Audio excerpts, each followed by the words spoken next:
हिंदुस्तान की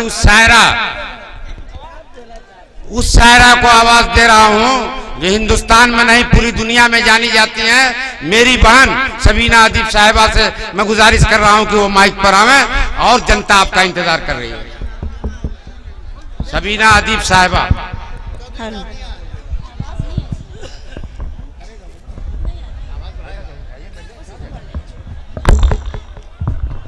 hello hello, आवाज थोड़ी और बढ़ाओ, वॉल्यूम बढ़ा, वॉल्यूम हो जाएगा।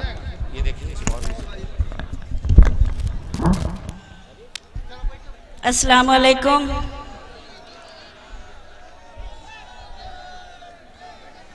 जनाब सद्र,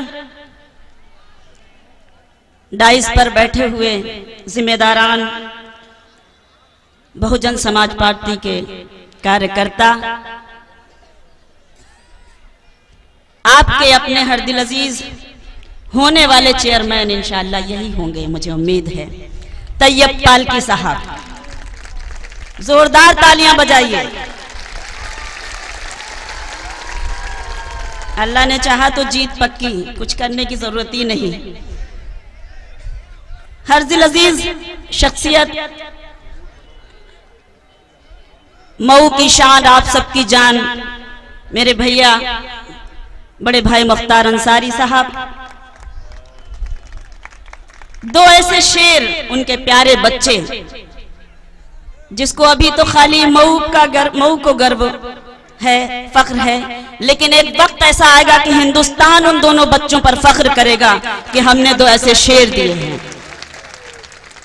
आप सबके बीच आकर, क्योंकि मऊ मेरे लिए बिल्कुल घर जैसा है, मैं दुनिया के किसी भी कोने में रहूं, लेकिन जब भाई मुख्तार अंसारी का हुक्म होता है तो मैं अपने सारे प्रोग्राम छोड़कर, मेरी पहली जिम्मेदारी ये हो जाती है कि मैं आप सबकी खिदमत में मेरी हाजिरी हो, मुझे मौका मिले, क्योंकि यही एक फर्ज है मेरे पास, और कुछ है नहीं जो मैं इसको निभा सकती हूँ एक भाई के लिए। आपको भी आने वाली 29 तारीख को अपना पहला फर्ज यही निभाना है कि ज्यादा से ज्यादा वोट आपको भैया भाई तैयब पालकी साहब को देना है, क्योंकि आप जब उनकी ताकत बनेंगे तभी वो आपकी ताकत बन सकते हैं। आइए, कुछ पढ़ना चाहती हूँ, आपकी तरफ से इजाजत है तो एक बार जोरदार तालियां, जहां जहां तक मेरी आवाज पहुंच रही है सबकी चाहती हूँ, आपकी आवाज वहां तक पहुंचाना चाहती हूँ इन तालियों के जरिए। 4 मिसरे सबसे पहले पेश करना चाहती हूँ, पढ़ती हूँ, आप सबकी तरफ से सुने। आपको शेर सुनाने के लिए आए हैं मेरी माँ बहनें, मुझे उम्मीद है कि वो सब अपने भाई तैयब पालकी जी के साथ हैं और हमेशा रहेंगे इंशाअल्लाह। सच का साथी कौन नहीं होता। पेश करती हूँ। आपको शेर सुनाने के लिए आए हैं और ये बात बताने के लिए आए हैं, और ये बात बताने के लिए आए हैं। भाई मुख्तार के एक हुक्म की तामील में हम, भाई मुख्तार के एक हुक्म की तामील में हम, भाई तैयब को जिताने के लिए आए हैं, भाई तैयब को जिताने के लिए आए हैं। भाई मुख्तार के एक हुक्म की तामील में हम, भाई तैयब को जिताने के लिए आए हैं, भाई तैयब को जिताने के लिए आए हैं। बहुत बहुत शुक्रिया।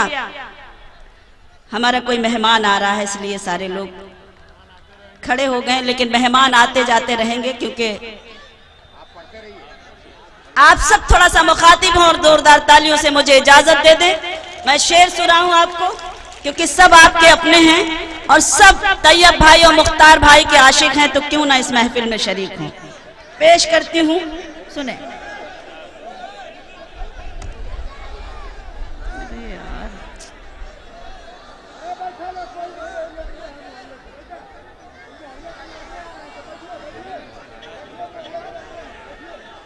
कोई बात नहीं, कोई बात नहीं। कोई बात नहीं।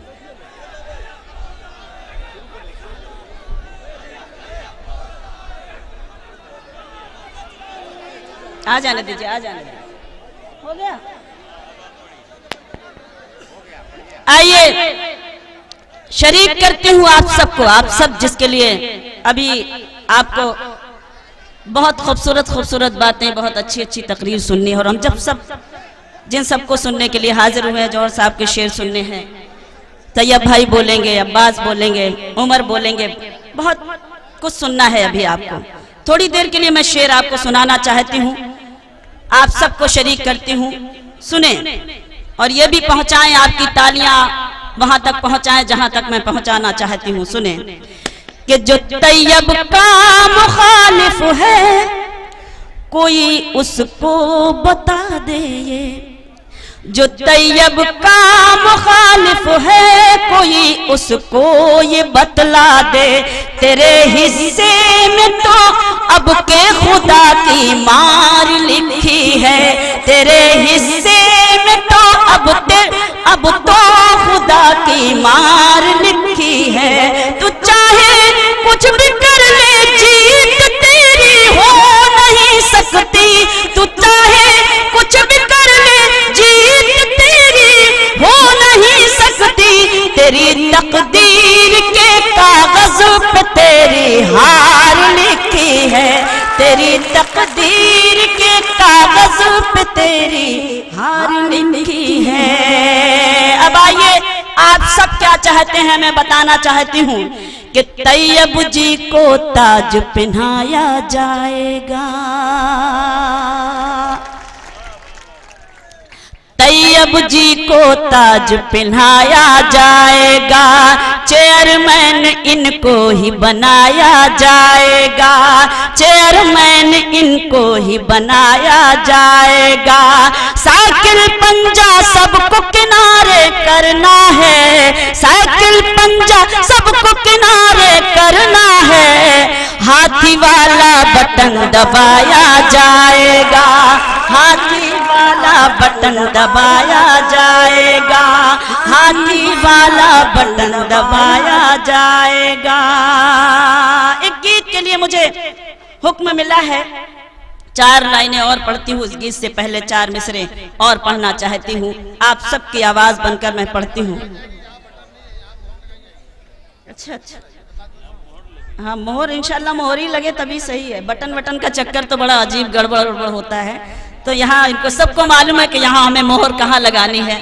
29 तारीख को, आने वाली 29 तारीख को आप सब इस बात का ख्याल रखेंगे कि हमें हाथी वाले पंजे पर ज्यादा से ज्यादा मोहर लगानी है। बस पेश करती हूँ, हाथी वाले निशान पर ज्यादा से ज्यादा हम वोट दें ताकि हम अपनी ताकत को बताएं कि हाँ हम कितने ताकतवर हैं। मैं पेश करती हूँ 4 मिसरे, मुलाहिजा कीजिएगा, देखिएगा कि नोटबंदी नहीं घोटाला है। सुने, नोटबंदी नहीं घोटाला है, नोटबंदी नहीं घोटाला है। सोच कर दिल में चोट लगती है, सोच कर दिल में चोट लगती है।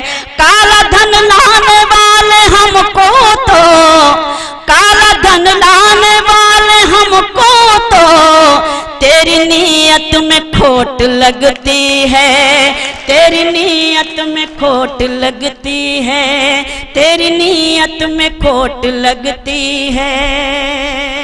एक गीत पढ़ती हूँ सीधे सीधे, आप सबको आज के जो हालात हैं उसको जहन में रखिए। मेरे लिए हुक्म है, पूरी दुनिया में मेरा ये गीत इन दिनों बड़ा वायरल हो रहा है, आपने सोशल मीडिया पे, यूट्यूब पर इस गीत को बहुत सुना होगा। आज मुझे आपको सुनाने का मौका मिला है तो मैं फिर से चाहती हूँ कि आपको ये गीत जरूर सुनाऊं, आप सबकी दुआएं लेकर जाऊं। सुने, लहू रोता है हिंदुस्तान, लहू रोता है हिंदुस्तान, लेकिन आपकी तालियां बजाएं और ये तालियां वहां तक पहुंचे जहां तक मैं अपना गीत पहुंचाना चाहती हूँ। इतनी सी इल्तिजा आपसे करती हूँ, क्योंकि आज के हालात बड़े अजीबो गरीब हो गए। हमने तो कभी ऐसा सोचा ही नहीं था जैसे हालात अब यूपी के हो गए खास तौर से। लहू रोता है हिंदुस्तान, लहू रोता है हिंदुस्तान, गांधी के सिंहासन पर है, गांधी के सिंहासन पर है नाथू की संतान। लहू रोता है हिंदुस्तान, लहू रोता है हिंदुस्तान। आजादी से घूम रहे हैं, आजादी से घूम रहे हैं खून बहाने वाले, आजादी से घूम रहे हैं खून बहाने वाले। कितने खुश हैं लाशों के अंबार लगाने वाले, आजादी से घूम रहे हैं खून बहाने वाले। कितने खुश हैं लाशों के अंबार लगाने वाले। सत्ता की कुर्सी पर है गुजरात जलाने वाले, सत्ता की कुर्सी पर है गुजरात जलाने वाले। उजले कपड़ों में लिपटे हैं सब काले शैतान। लहू रोता है हिंदुस्तान, लहू रोता है हिंदुस्तान, लहू रोता है हिंदुस्तान, लहू रोता है हिंदुस्तान। मैं सच कह रही हूं तो सच की तायीद किस तरह से होनी चाहिए ये बताने की जरूरत ना पड़े। बहुत शुक्रिया कि घर मंदिर मस्जिद का झगड़ा, न जाने कब से हमें मंदिर और मस्जिद के नाम पर कैसा कैसा बेवकूफ बनाया जाता है, लेकिन खुदा के लिए अब हम बेवकूफ ना बने। हिंदुस्तान इतना अजीम मुल्क है, हम एक थे, हम एक हैं, हम एक रहेंगे। दुनिया की कोई भी ताकत हमें एक दूसरे से जुदा नहीं कर सकती। कि घर मंदिर मस्जिद का झगड़ा रोज उठेगा यूं ही, घर मंदिर मस्जिद का झगड़ा रोज उठेगा यूं ही। गलियों में और चौराहों पर खून बहेगा यूं ही। इंसानों के हाथों घर इंसान मरेगा यूं ही, इंसानों के हाथों घर इंसान मरेगा यूं ही। पूरा हिंदुस्तान बनेगा एक दिन कब्रिस्तान। लहू रोता है हिंदुस्तान, लहू रोता है हिंदुस्तान, लहू रोता है हिंदुस्तान, लहू रोता है हिंदुस्तान। बंद देखें बतौर खास कि कल तक ये कानून भी अपने, कल तक ये कानून भी अपने मुल्क में बन जाएगा, कल तक ये कानून भी अपने मुल्क में बन जाएगा। जिसके घर में चोरी होगी चोर वो कहलाएगा, कल तक ये कानून भी अपने मुल्क में बन जाएगा। जिसके घर में चोरी होगी चोर वो कहलाएगा। बर्बादी से देश को अब कोई न बचा पाएगा, बर्बादी से देश को अब कोई न बचा पाएगा। दलालों के कब्जे में है पूरा हिंदुस्तान। लहू रोता है हिंदुस्तान, लहू रोता है हिंदुस्तान। बतौर खास जहां जहां तक ये खूबसूरत समाते हैं, जहां जहां तक मेरी आवाज पहुंच रही है, एक बंद मैं पेश करना चाहती हूं कि देश में अब तक सुलग रही है, देश में अब तक सुलग रही है नफरत की चिंगारी। देश में अब तक सुलग रही है नफरत की चिंगारी। कस्बों कस्बों शहरों शहरों फैली है बेकारी। देश में अब तक सुलग रही है नफरत की चिंगारी। कस्बों कस्बों शहरों शहरों फैली है बेकारी। पेट की खातिर बेच रही है तन भारत की नारी, पेट की खातिर बेच रही है तन भारत की नारी। देश का रहबर घूम रहा है, देश का रहबर घूम रहा है अमेरिका जापान। लहू रोता है हिंदुस्तान, लहू रोता है हिंदुस्तान। बहुत बहुत शुक्रिया। मुझे उम्मीद है कि मैं जिस मकसद के लिए आज आप सबके बीच हाजिर हुई हूँ, आपका भी वही मकसद है, वही मिशन है कि भाई तैयब पालकी साहब को ज्यादा से ज्यादा मतों से जिताना है और अपनी जिम्मेदारी को निभाना है। बहुत बहुत शुक्रिया।